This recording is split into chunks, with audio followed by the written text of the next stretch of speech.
కార్యక్రమేత అభ్యసనంలో లీనియర్ కార్యక్రమాన్ని రూపొందించినది. John Dewey, Thorndike, BF Skinner, AW Allen. కార్యక్రమేత అభ్యసనంలో లీనియర్ కార్యక్రమాన్ని రూపొందించింది బిఎఫ్ స్కిన్నర్. అభ్యసించవలసిన విషయాన్ని ఉద్దీపన, ప్రతిస్పందన, బంధాల రూపంలో స్వయం అభ్యసనాన్ని అలవరిచే ప్రక్రియే మైక్రో టీచింగ్, బృంద బోధన, డిజిటల్ బోధన, కార్యక్రమేత బోధన. అభ్యసించవలసిన విషయాన్ని ఉద్దీపన, ప్రతిస్పందన, బంధాల రూపంలో స్వయం అభ్యసనాన్ని అలవర్చే ప్రక్రియే కార్యక్రమేత అభ్యసనం. శాఖీయ కార్యక్రమాన్ని రూపొందించిందెవరు? Robert Mager, Norman A. Crowder, AW Allen, BF Skinner. శాఖీయ కార్యక్రమాన్ని రూపొందించింది Norman A. Crowder. Thomas F. Gilbert ప్రతిపాదించిన కార్యక్రమ పద్ధతి పేరు? బృంద బోధన, మైక్రో టీచింగ్, వ్యక్తిపరమైన బోధన, మ్యాథమెటిక్స్ అనే కార్యక్రమం.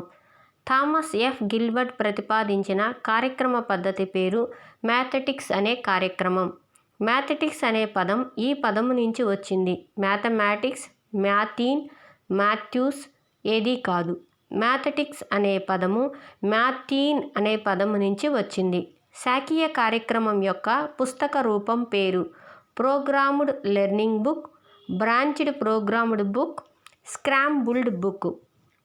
శాఖీయ కార్యక్రమం యొక్క పుస్తకం పేరు స్క్రాంబుల్డ్ బుక్. రేఖీయ కార్యక్రమంకు మరొక పేరు ఎక్స్ట్రిన్సిక్ కార్యక్రమం, ఇంట్రిన్సిక్ కార్యక్రమం, మ్యాథమెటిక్స్ కార్యక్రమం ఏదీ కాదు. రేఖీయ కార్యక్రమానికి మరొక పేరు ఎక్స్ట్రిన్సిక్ కార్యక్రమం. ప్రయోగశాల పద్ధతిలో నియంత్రణ సమూహం అంటే ఏమిటి? ప్రయోగ పరిస్థితుల ప్రభావం ఉన్న సమూహము, ప్రయోగ పరిస్థితుల ప్రభావం లేని సమూహం, ప్రయోగంలో వాడకుండా ఉన్న పరికరాలు ఏదీ కాదు. ప్రయోగశాల పద్ధతిలో నియంత్రణ సమూహం అంటే ప్రయోగ పరిస్థితుల ప్రభావం లేని సమూహం అని కీల ఇచ్చారు. ఈ బిట్ నాకు కొంచెం డౌట్గా ఉంది, నేను 1 అనుకుంటున్నాను. మీకు ఎవరికైనా ఐడియా ఉంటే దీని ఆన్సర్ కామెంట్లో పెట్టండి. కంప్యూటర్ హార్డ్వేర్, సాఫ్ట్వేర్ మొదలైన ఒకదానితో ఒకటి మరొక జత చేసి అవసరమైన చోట ఆడియో, గ్రాఫిక్స్ మొదలైన వాటిని కూడా అనుసంధానం చేసి ఉపాధ్యాయుడు ప్రభావవంతమైన బోధన జరపడానికి పేరు ప్రోగ్రామ్ లెర్నింగ్, బృంద బోధన, బహుళ మాధ్యమ ఉపగమం, వ్యక్తిగత బోధన. బహుళ మాధ్యమ ఉపగమం చాలానే వాడారు కదా. సాఫ్ట్వేర్ అంట, హార్డ్వేర్ అంట, ఆడియో అంట, వీడియో అంట, గ్రాఫిక్స్ అంట, ఇవన్నీ కలిపి చెప్పాడు కాబట్టి ఇది బహుళ మాధ్యమ ఉపగమం. నెక్స్ట్, బృంద బోధన ఆవశ్యకతను ప్రచారం చేసింది. ఇక్కడ చూడండి బిట్టు. బృంద బోధన ఆవశ్యకతను బహుళ ప్రచారం చేసింది ఎవరు? బహుళ ప్రచారం చాలామందికి అయ్యేలాగా చేశాడనమాట. ఎవరు అంటే Lloyd Trump, Bruner, David Beggs, Francis Chase. నేను ఎందుకు చాలామంది చేసాయంటే అట్లా గుర్తుపెట్టుకోవాలి, తప్పదు మనకి. ఇలా బోల్డ్ ఎంతమంది వస్తారు, బృంద ఆవశ్యకతకు 6 మంది వస్తారు. బృంద బోధన ఆవశ్యకతను బహుళ ప్రచారం చేసింది ఫ్రాన్సిస్ చేజ్. చాలామందికి చేరేలాగా చేశాడు ఈయన. సో బహుళ ప్రచారం చేసింది అంటే ఫ్రాన్సిస్ చేజ్. నెక్స్ట్, బృంద బోధన భారతదేశంలో ఏ దశకంలో మొదలైంది? 1950, 1965, 1960, 1970. బృంద బోధన భారతదేశంలో ఏ దశకంలో మొదలైంది? 1965. తమ సామర్థ్యాల మీద ఆధారపడి బోధనా ఫలితాన్ని అభివృద్ధి చేసుకోవడానికి అనేక మంది ఉపాధ్యాయుల కలయికే బృంద బోధన అన్నది ఎవరు? Lloyd Trump, Carl Bolson, Francis Chase, JS Bruner. ఇక్కడ ఒకటే గుర్తుపెట్టుకోండి, అనేక మంది ఉపాధ్యాయులు అంటే తమ సామర్థ్యాల మీద ఆధారపడి బోధనా ఫలితాన్ని అభివృద్ధి చేసుకోవడానికి అనేక మంది ఉపాధ్యాయుల కలయికే బృంద బోధన అన్నది జేఎస్ బ్రూనర్. బ్రూనర్ అంటే బ్రూనర్ సామర్థ్యము అని గుర్తుపెట్టుకుంటే ముందున్న తమ సామర్థ్యాల మీద అనగానే మనకు జేఎస్ బ్రూనర్ గుర్తొస్తాడు. లేదా అనేక మంది ఉపాధ్యాయులు అనుకుంటే జేఎస్ బ్రూనర్. ఏదో ఈ రెండిట్లో ఏదో ఒకటి గుర్తుపెట్టుకోండి, లేకుంటే 6 మంది ఉన్నారన్నాను కదా, గుర్తుండడం కష్టం. బృంద బోధనను బహుళ ప్రచారం చేసింది ఫ్రాన్సిస్ చేజ్. సామర్థ్యాలు అంటే బ్రూనర్ సామర్థ్యం అని గుర్తుపెట్టుకోండి. లేదంటే అనేక మంది ఉపాధ్యాయుల కలయికే బృంద బోధన అన్నది ఎవరంటే JS Bruner. Next BF Skinner James G హాలెండ్తో కలిసి రూపొందించిన స్వీయ బోధనా పద్ధతిని దేని అభివృద్ధికి ఉపయోగపడింది? బిఎఫ్ స్కిన్నర్ జేమ్స్ జి హాలెండ్తో కలిసి రూపొందించిన స్వీయ బోధనా పద్ధతి దేని అభివృద్ధికి ఉపయోగపడింది? కార్యక్రమయుత అభ్యసనం, బృంద బోధన, మైక్రో టీచింగ్, కార్యక్రమయుత అభ్యసన ఆవిర్భావానికి, బోధనా యంత్రం అభివృద్ధికి. ఇక్కడ లాస్ట్ దండి ఆన్సరు. కార్యక్రమయుత అభ్యసన ఆవిర్భావానికి, బోధనా యంత్రం అభివృద్ధికి బిఎఫ్ స్కిన్నర్ జేమ్స్ జి హాలెండ్తో కలిసి రూపొందించిన స్వీయ బోధనా పద్ధతి వీటి అభివృద్ధికి ఉపయోగపడింది అనమాట. కార్యక్రమత అభ్యసనానికి, బోధనా యంత్రం అభివృద్ధికి. నెక్స్ట్ ఏకపట్టి లేదా ఎక్స్టెన్సిక్ కార్యక్రమం అని దేనికి పేరు? శాఖీయ కార్యక్రమం, సూక్ష్మ బోధన, రేఖీయ కార్యక్రమం, మ్యాథమెటిక్స్. ఏకపట్టి లేదా ఎక్స్టెన్సిక్ కార్యక్రమం అనేది దేనికి పేరు అంటే రేఖీయ కార్యక్రమానికి. నెక్స్ట్ శాఖీయ కార్యక్రమాన్ని రూపొందించింది ఎవరు? BF Skinner, Norman Crowder, Gilbert Holland. శాఖీయ కార్యక్రమాన్ని రూపొందించింది నార్మన్ క్రౌడర్.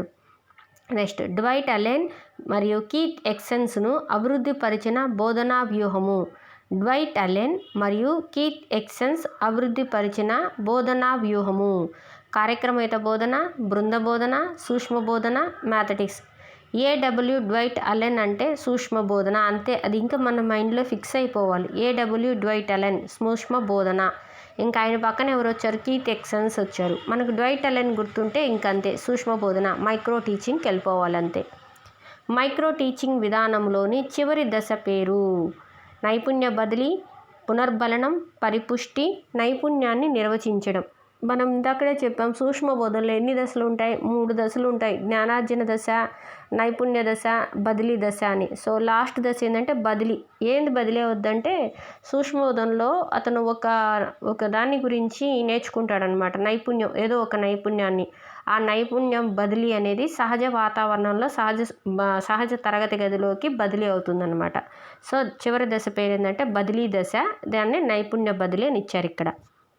కంప్యూటర్లో తక్కువ కాలంలో ఎక్కువ విషయాలను భద్రపరిచే స్థలం పేరు? Portability, high speed, data storage, interactivity. So కంప్యూటర్లో తక్కువ స్థలంలో ఎక్కువ విషయాన్ని భద్రపరిచే స్థలం పేరు? భద్రపరచడం అంటే storage. Okay, data storage. Next CAI మొదటి ప్రయత్నం ఏ సంవత్సరంలో జరిగింది? 1960 ఇల్లినాయిస్ విశ్వవిద్యాలయము. నెక్స్ట్ ఇంకొకటి ఏంటి? 1972 ఓహియో విశ్వవిద్యాలయము. నెక్స్ట్ 1960 స్టాన్ఫర్డ్ విశ్వవిద్యాలయము. 1965 న్యూయార్క్ విశ్వవిద్యాలయము. ఏమైంటో చెప్పండి. యాక్చువల్గా అయితే ఇక్కడ వేరేగానే ఉంది. సిఐఐ మొదటి ప్రయత్నం ఏ సంవత్సరంలో జరిగిందంటే 1960 ఇల్లినాయిస్ విశ్వవిద్యాలయం అన్నారు. యాక్చువల్గా అయితే 1961 అని ఇదే బుక్లో ఇచ్చున్నాడు. మళ్ళీ బిట్లో ఏమో 1960 ఇల్లినాయిస్ విశ్వవిద్యాలయం అని ఇచ్చాడు ఆన్సర్లో. 1960 ఇల్లినాయిస్ విశ్వవిద్యాలయం అని గుర్తుపెట్టుకోండి. కానీ కంటెంట్లో ఇక్కడ ఇచ్చిన ఎక్స్ప్లెనేషన్లో మాత్రం 1961 ఇల్లినాయిస్ విశ్వవిద్యాలయంలో జరిగింది మొదటి ప్రయత్నం అని ఇచ్చున్నాడు అనమాట. అసలు సిఏఐ అంటే ఏంటి అంటే మనకి బోధనలో రకాలు వచ్చినప్పుడు కంప్యూటర్ సహాయక బోధన, కంప్యూటర్ సహాయక అభ్యసనం అని వస్తుంది. సిఏఐ, సిఏఎల్ అని. సిఏఐ అంటే కంప్యూటర్ సహాయక బోధన, కంప్యూటర్ అసిస్టెడ్ ఇన్స్ట్రక్షన్ అనమాట. ఇంకొకటి ఉంది కంప్యూటర్ సహాయక అభ్యసనం, CAL, CAL, computer assisted learning అనమాట. అసలు ఈ కంప్యూటర్ సహాయ శిక్షణని గురించి నిర్వచించిన ఒకతను ఉన్నాడు అనమాట. అతనే టార్సన్ హుస్సేన్. ఆ టార్సన్ హుస్సేన్ అనే అతను కంప్యూటర్ సహాయక బోధనకు నిర్వచనాన్ని ఇచ్చున్నాడనమాట. ఓకే, సిఐ మొదటి ప్రయత్నం ఏ సంవత్సరంలో జరిగింది? 1960 ఇల్లినాయిస్ విశ్వవిద్యాలయం. ఒకవేళ మీకు బిట్లో 1961 ఇల్లినాయిస్ విశ్వవిద్యాలయం అని ఫ్యూచర్లో ఏదైనా ఎగ్జామ్లో వస్తే అదే కరెక్ట్ ఆన్సర్ పెట్టుకోండి. ఓకేనా? 1960 దశకంలోనే మొదలైంది. ఇది ఏ సంవత్సరంలో మొదలైందేమో 1960 దశకంలో మొదలైంది.